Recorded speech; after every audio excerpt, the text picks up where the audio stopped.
lot of time to do the things that you previously did not even think about before. What are those little things? Well, you're hearing them right now. Every little once in a while. This is one of those whiles. I get the urge to contemplate my life and if I'm doing anything correctly at all. That I still haven't figured out. But I have questioned my audio editing. It seems as though time after time I keep just making it louder and louder and louder and trying to maximize the loudness. And well, I have to wonder how loud is too loud. So I got on my computer, had a big old blanket over top of me and some tea, and I tried to figure out, what am I doing? What can I do differently? And I settled upon four washy methods that I can, will, or have edited audio, or can edit audio. The first method is what you are currently listening to. This is very, very loud. The gain or the sensitivity has been increased as high as I comfortably want to in camera at the time of recording. And then in post, I will use a series of techniques to take all those very, very loud sounds, specifically those peaks, those low tops of any noises that I'm making, and I'll try and crunch them down.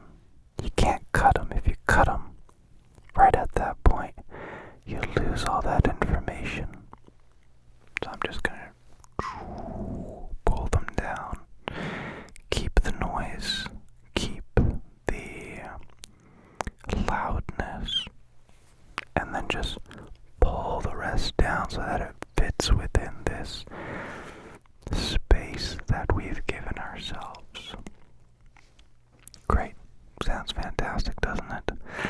Well, maybe not. Maybe not. Here's the tricky part with sound. It sounds different. Whether you're listening on your phone, headphones, my ears, your ears, their ears, it's gonna sound different, and I'm asking myself, do I like this sound? Combination of the mics, combination of headphones, everything. I could swear that either the technique I'm using to compress the sound is destructive, or simply I've brought up these noises that you haven't heard before and pulled down the rest, and it doesn't sound as pleasant as I've been trying to make it. When we switch to our second idea, method of editing, you'll see what I mean. So let's do that right now. We have changed over to the second method.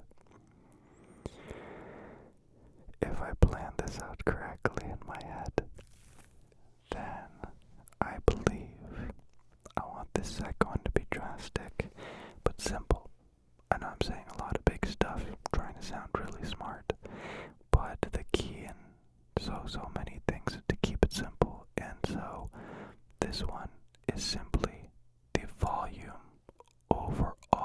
adjusted so that I don't have to compress any sound. And all of a sudden you can notice, you can hear what I'm saying. It's a lot quieter, but it's still got the punch, and it doesn't have that breathy, fake, talking into a soup can kind of effect anymore. Is it too quiet? Did you prefer what you were hearing earlier? Did it sound better with the audio really loud and pulled down just the peaks, or loud and pulled down everything? You know, record high quality, pull it down after, and keep everything where it would naturally be. I'm a very natural person. I like to keep things as natural as possible, and I'm realizing maybe my audio editing isn't all that natural. There's nothing natural about it. It's not natural sound, not natural yada yada. And so this is just the audio pulled down in volume, basically turning the volume down, not doing a lot of editing. No. Maybe I should have done this one second and volume third, but choices were made. Moments have been cemented. Editing is not a possibility. Oh, no, no, no, no, no. The third method of editing shall begin in 3, 2, 1. Begin. You are listening to ASMR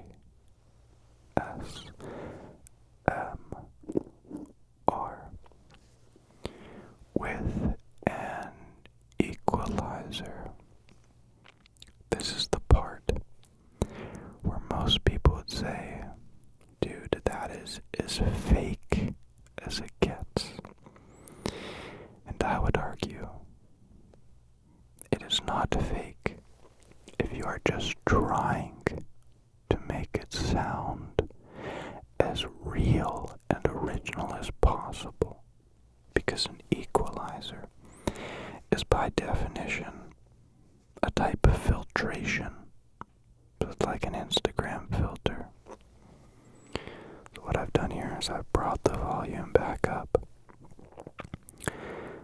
I will apply an equalizer where I lower the volume of certain frequencies and increase the volume of other frequencies. And then I once again will compress.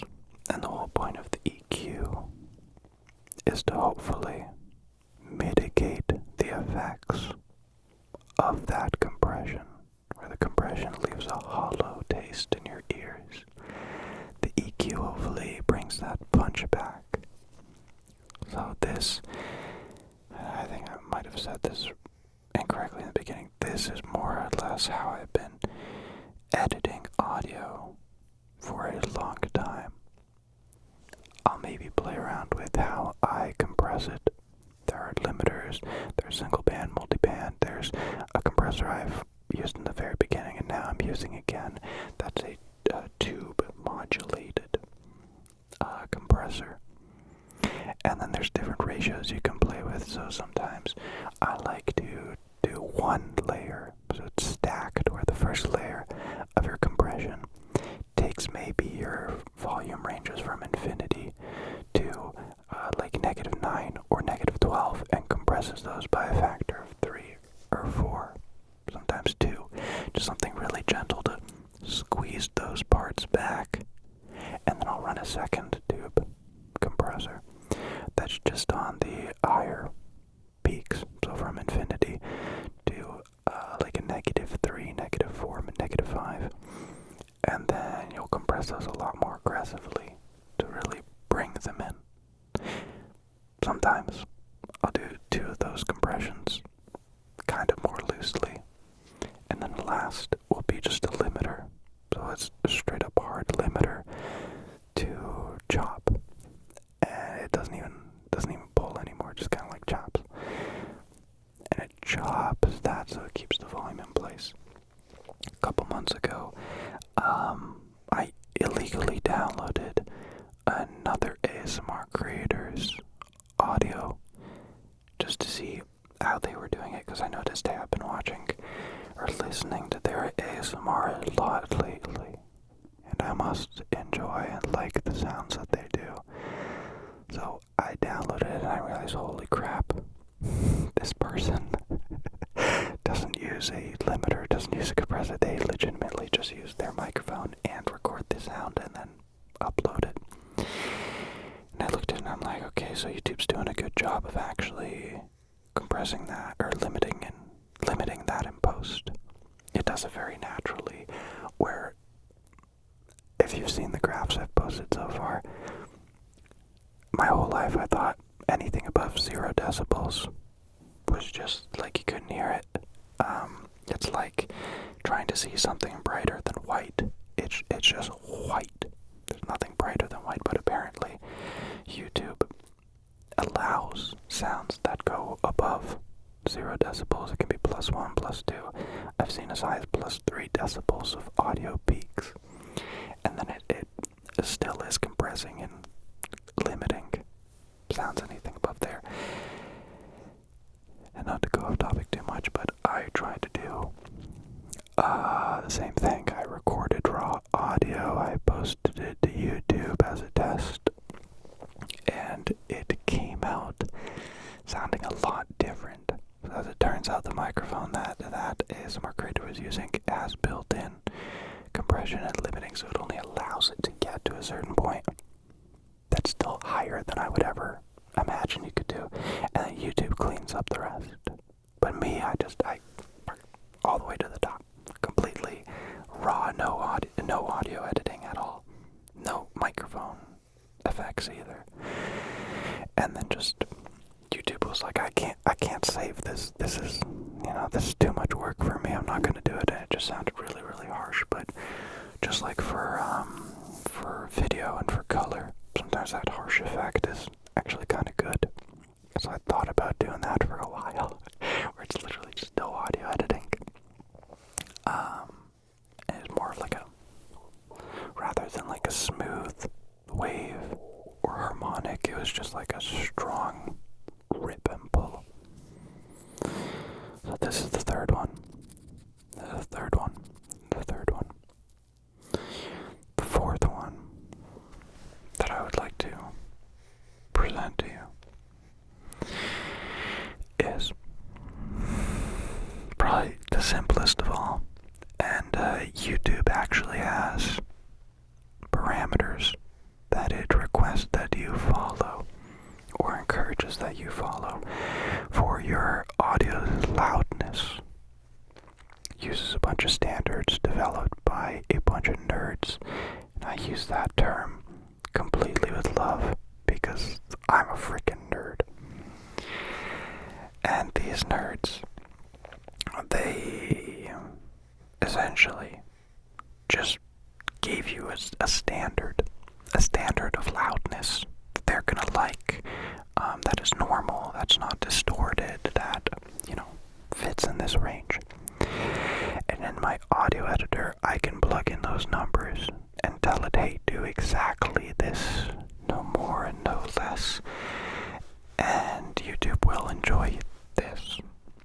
Please and thank you. And then you click run, and it does it, and essentially it's still doing the same thing. It'll increase or lower the volume of the audio track overall.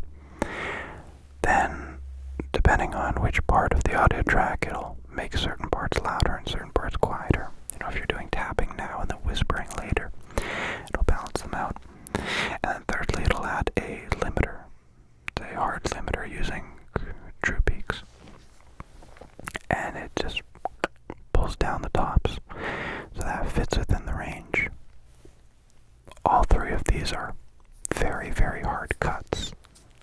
If you zoom out and look at the audio waveform, it just looks like somebody up the top of your audio files. And yeah, so this, I didn't really set up this one, but you've been listening to me for the last minute or two speak with this final editing. And essentially, all of this is to say, I am sorry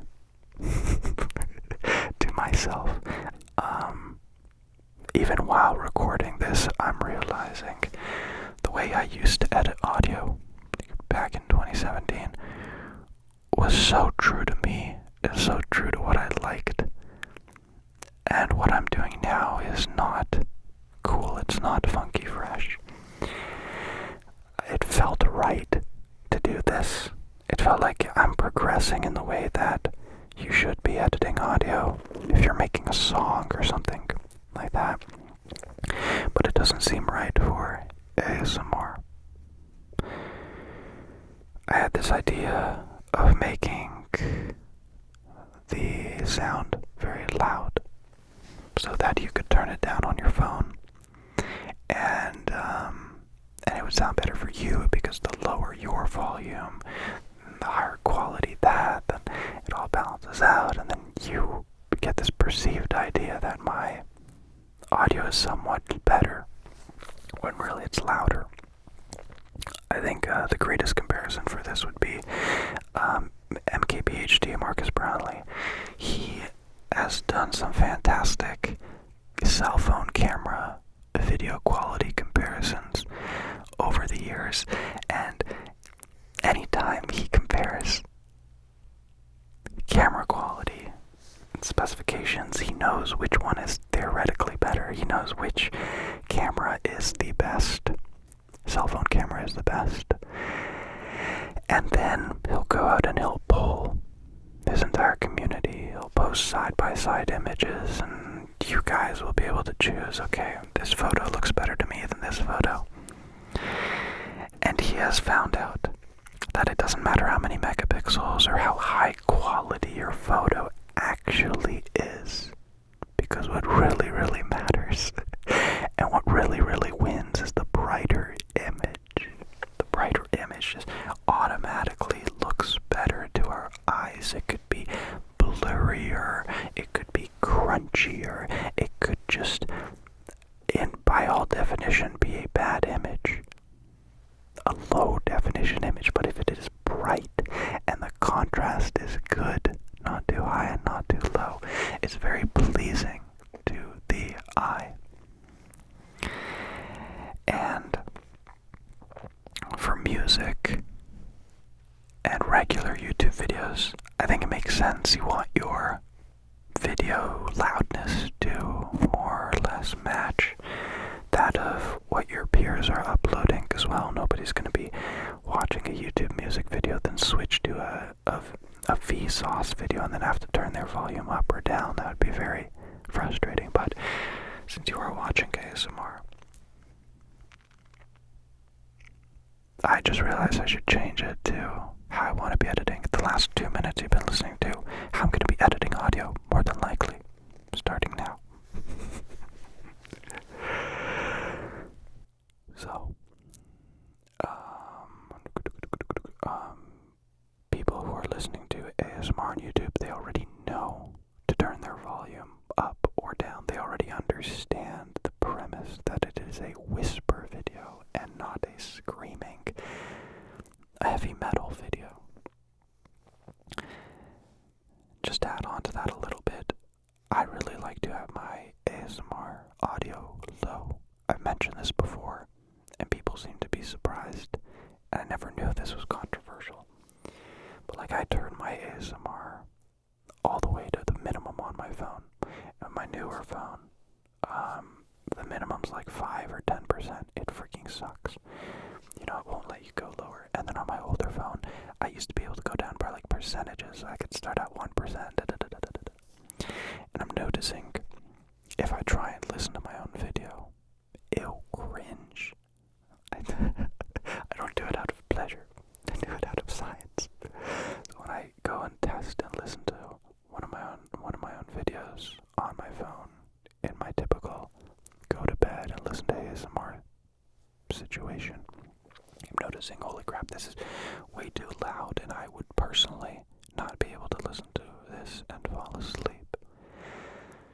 So with that in mind, if I edit audio in a more naturalistic way, where I just bring down the volume for whatever each piece is, I used to go through every 1 minute or 5 minute of all of my videos and individually make certain things louder and quieter and manually balance it all out. And then just maybe add the tiniest limiter. So any really loud all of a sudden pops, clicks, they're kind of chopped off. You don't care about them anyway. Then I think we're fine. I think we're good. So there it is. In audio test. Compared to 4 different methods. Alas, like you can see, you probably expected some fancy effects where it makes my voice sound like a robot. But that was not the goal. This is truly a filler episode. I accomplished not sneezing or sniffling or making a weird sound during this sick video. Sick video, bro. And yeah, I just kind of see. I want to see what you guys prefer, what y'all prefer. But I'm telling you right off the bat, I think I know what I prefer. And I more than likely am going to edit it that way unless I have a huge consensus of people saying, yeah, no, we want it this way. So, the order. 1, 2, 3, and 4. 1 is loud, which is compression. 2 is quiet, which is regular, lower volume. 3 is with EQ, trying to fix that compression. And 4 is with YouTube algorithm, limited audio. So legitimately, I'll probably post a comment and ask you to just, or maybe I'll post a comment. I'll figure it out, but more than likely I'll post a comment and then ask you to just comment under that comment with a straight up number, 1, 2, 3, or 4. Link to that, and I'll give a little summary so you know what it is. So, there you go. I thought about doing tapping and certain things in this video, and I realized no, what this effect really is for and what this editing really impacts is the whisper. So there you go. I wish you good sleeps and relaxes. Probably not the video you're gonna fall asleep to, so good luck finding which video you are going to watch to fall asleep. If you are sick, I wish you a lot of hot tea and great sleep. I can't tell if for the past week I've been sleeping really poorly or really well. No, I've been sleeping a lot, but I don't know if it's been good or bad sleep. So I wish you good sleep. I wish you a good night. Take it easy. And if you still got the energy, don't forget to comment in the thingamajig on the thing on the below. Good? Yes. Okay. Sleep well. Take it easy. And I shall see you next